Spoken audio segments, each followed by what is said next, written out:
Hello everyone, this is SpeakUP. Today, you'll be learning about the different meals of the day in Filipino. It would be much fun to be in the Philippines to know them and to use them when you meet some locals. Starting with the first meal of the day, Almusal. This is breakfast in English. Almusal. Almusal. Almusal. Almusal. Nag-almusal ka na? Oo, nag-almusal na ako. Masarap ang almusal mo ah. Pananghalian. This translates to lunch. Pananghalian. Pananghalian. Pananghalian. Pananghalian. Anong pananghalian mo? Masarap ang pananghalian ko. Korean food ang pananghalian ko. The next one is Meryenda. This is snack in English. Meryenda. Meryenda. Meryenda. Meryenda. Gutom ka na ba? Meryenda tayo. Meryenda muna tayo. Nagmeryenda ka na ba? Hapunan.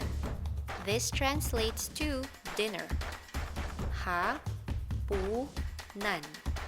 Hapunan. Hapunan. Hapunan. Maghapunan ka muna. Ano hampunan natin? Masarap ang hampunan natin. The last one is something you can ask someone. Kumain ka na ba? This is, did you eat in English?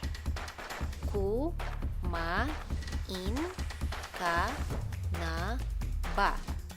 Kumain ka na ba? Kumain ka na ba? Kumain ka na ba?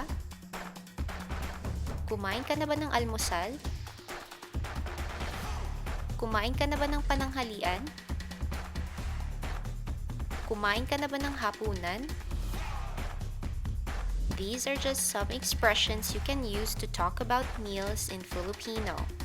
Now, let's practice. This is breakfast. Almusal. This is lunch. Pananghalian. This is snack.